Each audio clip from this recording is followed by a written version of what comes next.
El sonido del cuero contra la piel tiene una acústica particular. No es un chasquido agudo como el de una rama seca, ni un golpe sordo como el de un puño contra un saco de arena. Es un silbido húmedo y pesado, un tuat que parece robar el aire de la habitación justo antes de que el dolor florezca, blanco y cegador, en la espalda, los muslos o los brazos. Para cuando cumplí 10 años, era un experto en la física del dolor, un connoisseur del cinturón de mi padre. Podía predecir la trayectoria del golpe por el modo en que Ricardo tensaba el hombro derecho. Podía saber si sería 1, 2 o 5 golpes por el rictus de su mandíbula. Él lo llamaba disciplina. Decía que estaba forjando un hombre, eliminando la debilidad. Yo lo llamaba martes. O a veces, jueves. El calendario de mi infancia no se medía en días de la semana, sino en la frecuencia de su ira. Mi padre, Ricardo, no era un monstruo todo el tiempo. Esa es la parte más cruel y confusa del abuso. Había momentos en los que casi parecía un padre. Los domingos por la mañana, cuando el sol se filtraba por la ventana de la cocina y él leía el periódico, sorbiendo su café, el mundo se sentía casi normal. Me preguntaba sobre la escuela, sobre mis notas. Yo, desesperado por un resquicio de aprobación, le contaba mis pequeños triunfos, un 10 en matemáticas, un reconocimiento del profesor de ciencias. Él asentía, una mueca que podría pasar por una sonrisa para un ojo inexperto. Bien, decía. No seas como esos vagos de la calle. Tienes que ser fuerte. Este mundo se come a los débiles. Y en esa palabra, débil, se escondía la justificación de todo. Cualquier atisbo de emoción que no fuera una ira controlada o una obediencia silenciosa era debilidad. Llorar era debilidad. Quejarse era debilidad. Tener miedo era la máxima debilidad. Y él era el herrero encargado de martillar esa flaqueza hasta hacerla desaparecer. Mi madre, Carmen, era una sombra en nuestra casa. Se movía por los bordes de las habitaciones, un fantasma hecho de miedo y resignación. Su silencio era una forma de complicidad, una muralla que me dejaba solo en el campo de batalla. Nunca la culpé, no entonces. Veía el miedo en sus ojos, el mismo que sentía yo. Ella era solo otra víctima, atrapada en la misma jaula, solo que sus barrotes eran invisibles. A veces, después de que Ricardo terminara su lección y se fuera al bar o a ver la televisión, ella entraba en mi habitación. No decía nada. Simplemente me aplicaba un ungüento frío en los verdugones, sus manos temblando ligeramente. Su tacto no era de consuelo, sino de culpa. Era el gesto de alguien que limpia una mancha que no sabe cómo evitar. En esos momentos, la odiaba más que a él. El odio hacia mi padre era una fuerza de la naturaleza, algo tan grande y abrumador como una tormenta. Pero el odio hacia mi madre era un veneno lento, una decepción que se filtraba en mis huesos. Él era el agresor, pero ella era la que me recordaba que estaba completamente solo. Mi único refugio era un pequeño pájaro de madera, tallado por mi abuelo materno antes de morir. Era un gorrión tosco, con las alas a medio desplegar, hecho de una madera clara y suave. Ricardo lo odiaba. Decía que era una mariconada. Varias veces amenazó con tirarlo a la chimenea. Los hombres no juegan con pajaritos de madera, gruñía. Pero nunca lo hizo. Quizás porque era lo único que quedaba de su suegro, un hombre al que, según mi madre, Ricardo había respetado e incluso temido un poco. Yo lo guardaba en una caja de zapatos debajo de mi cama. Por la noche, cuando el dolor de los golpes me mantenía despierto, lo sacaba. Pasaba los dedos por sus alas imperfectas, por la cabeza ligeramente inclinada. El pájaro no podía volar, estaba anclado a su pedestal, pero en mi mente se elevaba por encima de esa casa, por encima de los gritos y los cinturones. Era mi símbolo secreto de escape. El punto de inflexión llegó el día de mi 16º cumpleaños. No esperaba nada, por supuesto. Los cumpleaños en mi casa eran solo un recordatorio de otro año sobrevivido. Pero ese día, algo fue diferente. Ricardo estaba de un humor extrañamente expansivo. Había cerrado un buen negocio, o eso parecía. Por la noche, durante la cena, me tendió un sobre. Dentro había dinero. Una cantidad considerable para un chico de mi edad. Para que te compres algo decente, dijo, con un aire de magnanimidad que me revolvió el estómago. Ya eres casi un hombre. Es hora de que empieces a pensar como tal. Mi madre sonrió, una sonrisa temblorosa y esperanzada. Quizás este era un nuevo comienzo, parecía decir su mirada. Yo no sentí nada. El vacío emocional que había cultivado como mecanismo de defensa era impenetrable. Le di las gracias, con la voz monótona que había perfeccionado para no revelar nada. Más tarde esa noche, lo escuché hablar con mi madre en la cocina. La puerta estaba entreabierta. El chico necesita mano dura, Carmen, decía Ricardo, su voz baja y segura. Es la única forma de que no se tuerza. Lo hago por su bien. Es mi deber como padre. Un día me lo agradecerá.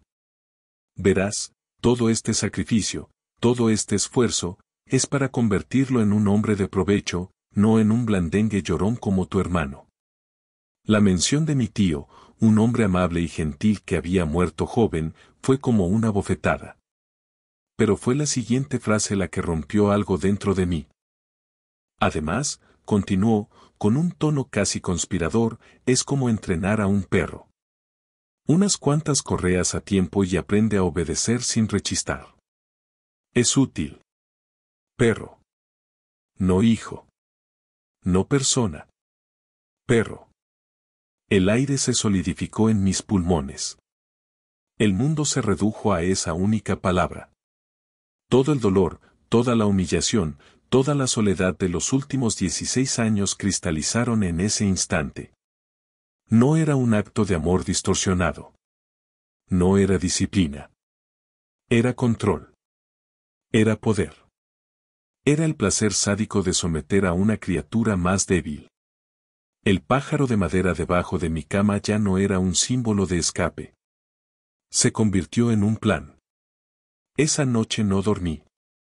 Me senté en la oscuridad, con el sobre de dinero en la mano, y por primera vez, no sentí miedo.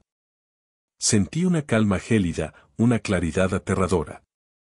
El niño que recibía los golpes había muerto en esa cocina. En su lugar, había nacido un arquitecto. Un arquitecto de mi propia vida y, eventualmente, de la demolición de la suya. No me iría de inmediato.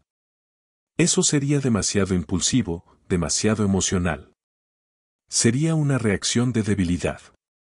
No, mi partida sería metódica, calculada.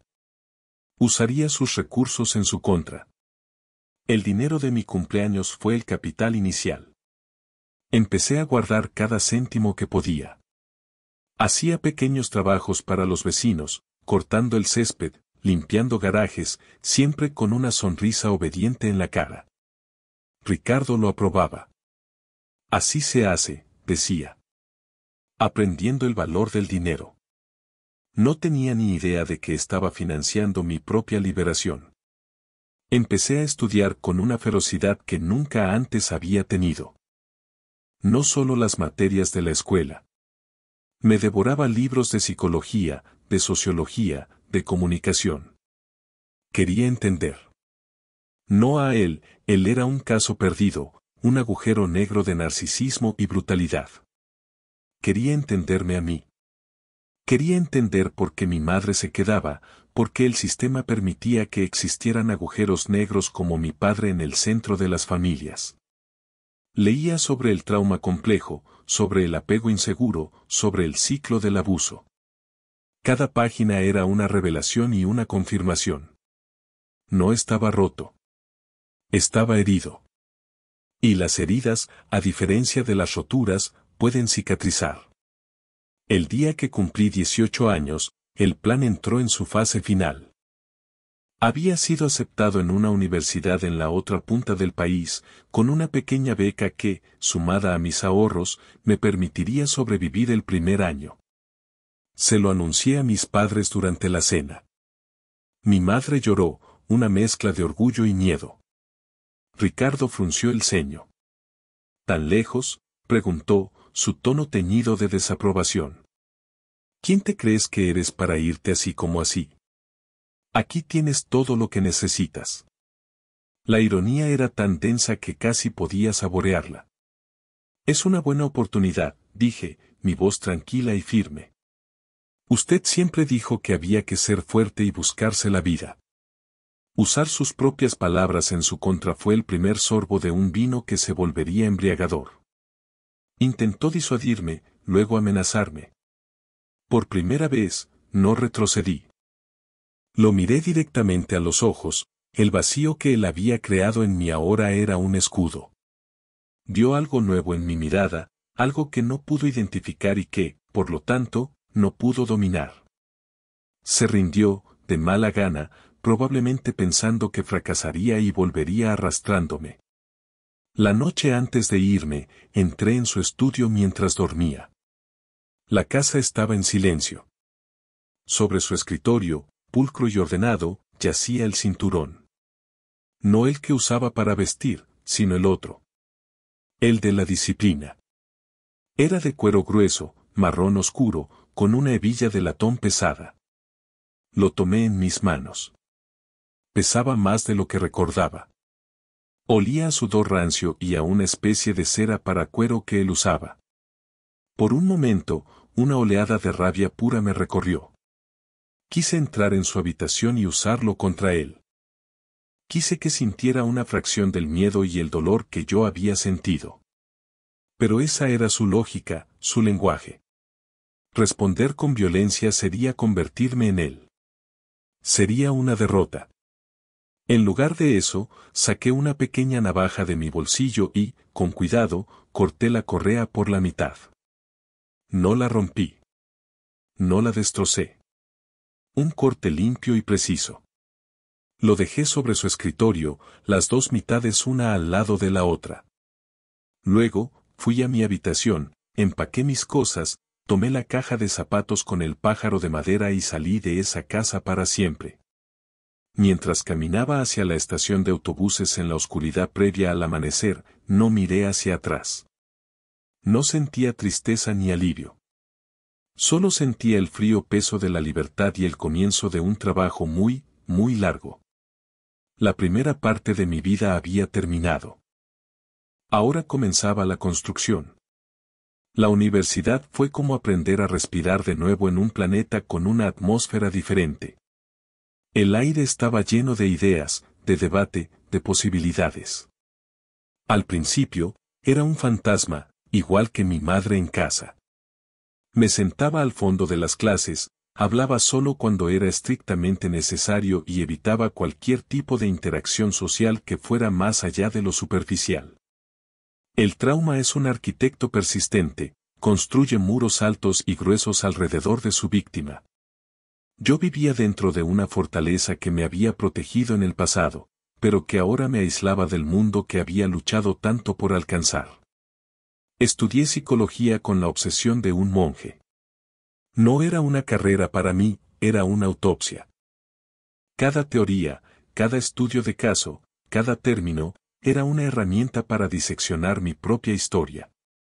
El condicionamiento operante de Skinner no era una teoría abstracta, era el cinturón de Ricardo y mis respuestas condicionadas de miedo y sumisión. La teoría del apego de Bowlby era el silencio de mi madre y mi incapacidad para formar conexiones significativas. El narcisismo maligno no era un diagnóstico del DSM-5, era el retrato de mi padre. Mientras mis compañeros de clase memorizaban definiciones para los exámenes, yo las vivía. Esta inmersión total me convirtió en un estudiante excepcional.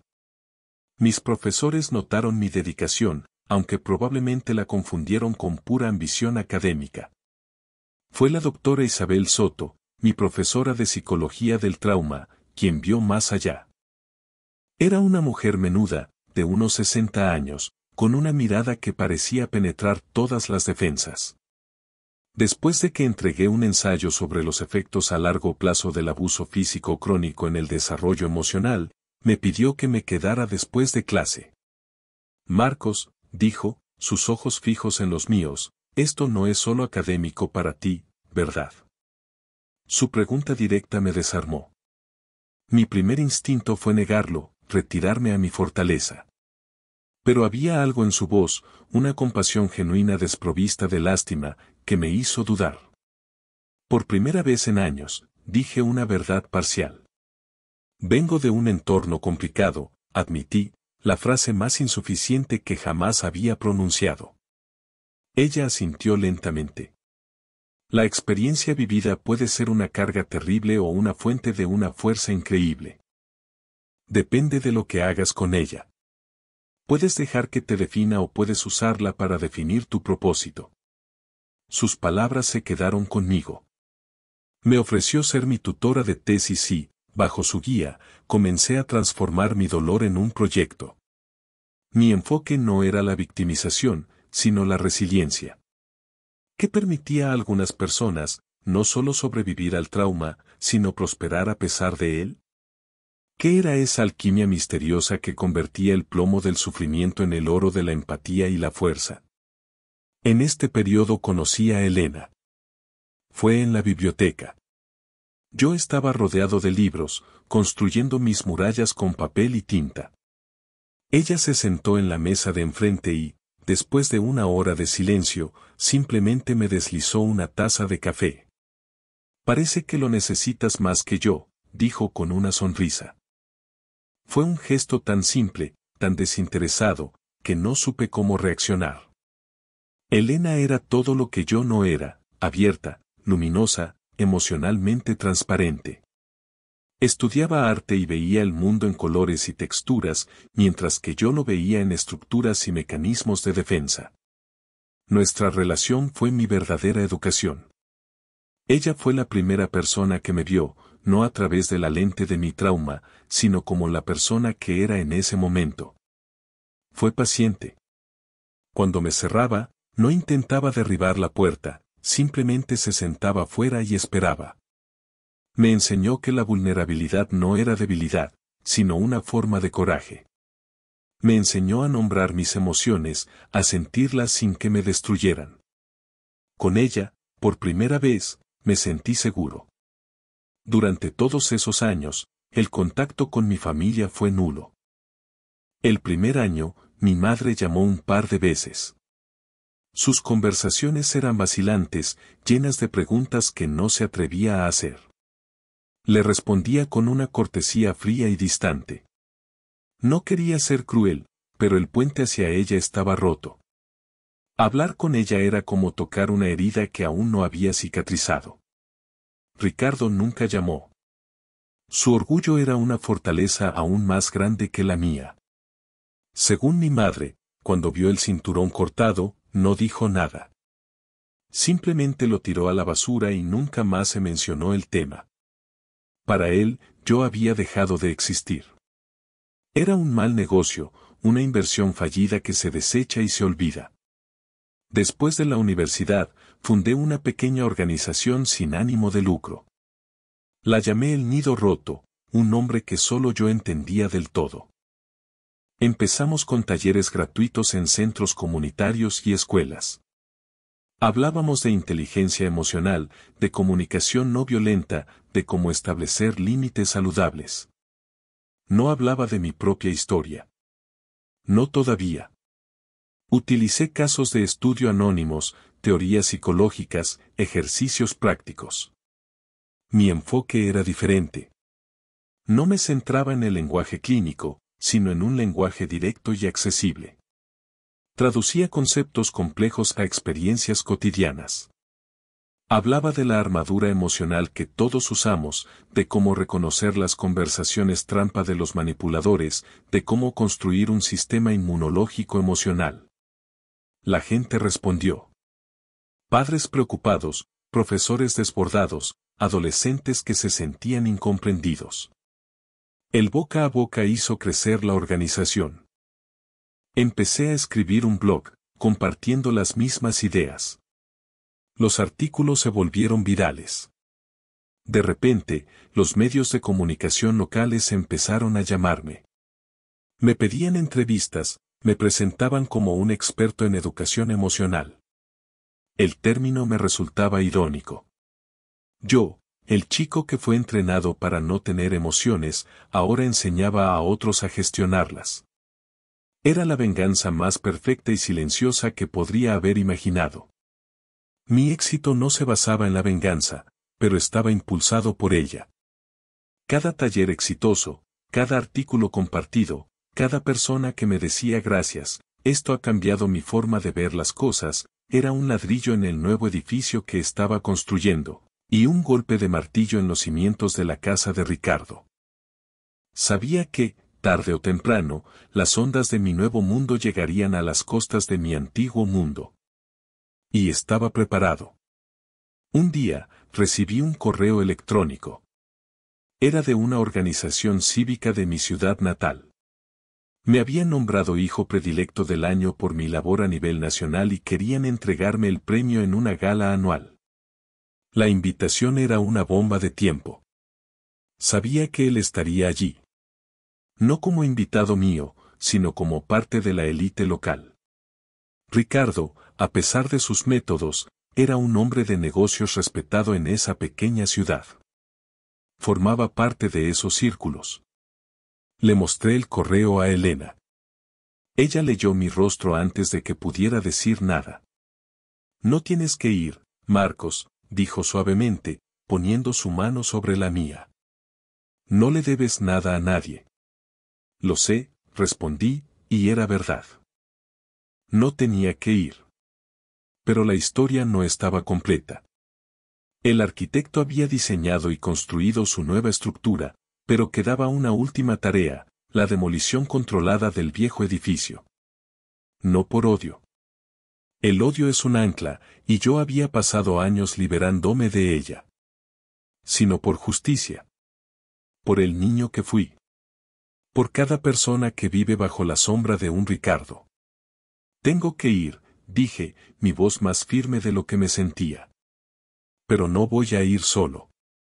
Elena asintió, su mirada llena de una fuerza que me sostuvo. Nunca más estará solo. Compré 2 billetes de avión. Mientras hacía la maleta, saqué la vieja caja de zapatos. Dentro, el pájaro de madera seguía allí, con sus alas a medio desplegar. Lo tomé en mi mano. Ya no era un símbolo de escape, ni un plan. Ahora era un recordatorio. Un recordatorio de lo frágil que era la esperanza y de lo fuerte que podía llegar a ser. Lo envolví con cuidado en un pañuelo y lo puse en mi maleta. Era hora de que el pájaro volviera a casa, pero esta vez, para enseñar a otros a volar. El viaje de vuelta a mi ciudad natal fue como atravesar una membrana temporal. Los paisajes que pasaban por la ventanilla del coche de alquiler eran los mismos, pero yo era diferente. Cada calle, cada edificio, era un fantasma de un recuerdo. Allí estaba el parque donde me escondí una vez durante horas después de una paliza especialmente dura. Allí, la heladería a la que mi madre me llevó una única vez, un acto de desafío tan pequeño y tan monumental que el sabor de aquel helado de vainilla seguía grabado en mi memoria. Elena, sentada a mi lado, parecía sentir la tensión que emanaba de mí. No hablaba, simplemente mantenía su mano sobre mi rodilla, un ancla de realidad en un mar de fantasmas. Nos alojamos en el mejor hotel de la ciudad, un lujo que pagué sin pestañear. Era una declaración silenciosa, un mensaje para mí mismo de que las cosas habían cambiado. Esa noche, antes de la gala, me quedé de pie frente al espejo de cuerpo entero del hotel. El hombre que me devolvía la mirada llevaba un traje a medida, su pelo estaba perfectamente peinado y sus ojos estaban tranquilos. Pero debajo de la superficie, el niño de 16 años seguía allí, el corazón latiéndole con fuerza, el sudor frío en las palmas de las manos. Saqué el pájaro de madera de mi maleta y lo coloqué en el bolsillo interior de mi chaqueta. Su peso era reconfortante, un talismán contra el pasado. La gala era un evento pretencioso, lleno del murmullo de la autocomplacencia de la élite de una ciudad pequeña. Políticos locales, empresarios, sus esposas enjolladas, todos intercambiando sonrisas falsas y cumplidos vacíos. Encontré a mi madre casi de inmediato. Estaba sola, cerca de una columna, luciendo un vestido que claramente la hacía sentir incómoda. El tiempo había sido duro con ella. Había más líneas de preocupación en su rostro, más plata en su pelo. Cuando me vio, sus ojos se llenaron de una mezcla de orgullo, miedo y una profunda tristeza. Marcos, susurró, como si temiera que decir mi nombre en voz alta pudiera romper el hechizo. La abracé. Fue un gesto torpe, poco ensayado. Sentí su fragilidad, los años de tensión acumulada en sus hombros. Estás tan guapo, dijo, apartándose para mirarme. Tu padre, él está aquí. Lo sé, mamá, respondí con calma. Y entonces lo vi. Estaba al otro lado del salón, en el centro de un pequeño grupo de hombres que reían de algo que acababa de decir. Ricardo. Se veía mayor. Su pelo estaba casi completamente blanco y caminaba con una ligera cojera que no recordaba. Pero la arrogancia seguía allí, intacta. La forma en que sostenía su copa, la manera en que inclinaba la cabeza hacia atrás al reír, todo era exactamente igual. Nuestros ojos se encontraron por encima de las cabezas de la multitud. Por una fracción de segundo, vi una chispa de confusión en su rostro, seguida de un destello de algo que podría haber sido orgullo, rápidamente reemplazado por su máscara habitual de control y autoridad. Asintió levemente, un gesto de reconocimiento real, y luego se volvió hacia su grupo, despidiéndome como si fuera un conocido menor. Perfecto. El escenario estaba listo. La ceremonia comenzó. Me llamaron al escenario después de una introducción laudatoria del alcalde, que enumeró mis logros con un entusiasmo pomposo. Mientras caminaba hacia el podio, el salón estalló en aplausos. Vi a Elena en la primera fila, sonriéndome con lágrimas en los ojos. Vi a mi madre, aplaudiendo con una mezcla de alegría y terror. Y vi a Ricardo, aplaudiendo también, pero de forma lenta, casi condescendiente, con una sonrisa de propietario en su rostro. Como si mi éxito fuera, de alguna manera, producto suyo. Acepté el premio, un trofeo de cristal pesado, y me acerqué al micrófono. El silencio cayó sobre la sala. Gracias, comencé, mi voz clara y firme resonando en el espacio. Gracias, alcalde. Gracias a la junta directiva. Es un honor inesperado. Hice una pausa, mis ojos recorriendo la audiencia hasta detenerse de nuevo en mi padre. La gente a menudo me pregunta de dónde saco la inspiración para mi trabajo. Me preguntan cómo llegué a entender tan profundamente la dinámica del miedo, del control y de la resiliencia emocional. La verdad es que tuve un maestro extraordinario. Un tutor que me dio lecciones diarias, prácticas e inolvidables sobre el impacto del dolor y la humillación. Un murmullo recorrió la sala. Vi a mi padre enderezarse en su silla, su sonrisa se ensanchó. Claramente pensó que estaba a punto de rendirle homenaje. Este maestro, continué, mi voz bajando a un tono más íntimo, confesional, me enseñó que el espíritu humano puede ser doblegado, pero rara vez roto. Me enseñó que el silencio puede ser el grito más fuerte. Me enseñó el valor de un refugio interior, un lugar al que la crueldad no puede llegar. Me enseñó todo lo que sé sobre la armadura que construimos para sobrevivir. Me detuve de nuevo y saqué el pájaro de madera de mi bolsillo. Lo sostuve en alto para que todos lo vieran. Este pájaro de madera fue mi único compañero durante muchas de esas lecciones. Su silencio me dio más consuelo que cualquier palabra que escuché en mi infancia. La confusión en el rostro de Ricardo era ahora palpable. Su sonrisa se había desvanecido. Mi maestro me enseñó con una herramienta muy específica. Una herramienta que creía que forjaba el carácter, que eliminaba la debilidad. Era un cinturón de cuero grueso, con una hebilla de latón. El silencio en el salón era ahora absoluto, pesado, sofocante. Podía sentir cientos de pares de ojos moviéndose de mí hacia mi padre y de vuelta. Mi madre se llevó una mano a la boca, sus ojos desorbitados. Cada verdugón en mi espalda de niño era una lección sobre el poder. Cada noche de insomnio por el dolor era un seminario sobre la soledad. Cada amenaza, cada grito, cada golpe, era mi plan de estudios. Así que sí, tengo que agradecer a mi maestro. Le agradezco que me mostrara la cara más fea de la humanidad, porque me obligó a buscar la más hermosa. Le agradezco que intentara apagar mi espíritu, porque me obligó a encontrar una llama interior que nunca supo que existía. Miré directamente a Ricardo. Sus ojos eran dos pozos de furia y pánico. Estaba atrapado. Si se levantaba y se iba, confirmaría mis palabras. Si se quedaba, tendría que soportar la humillación pública.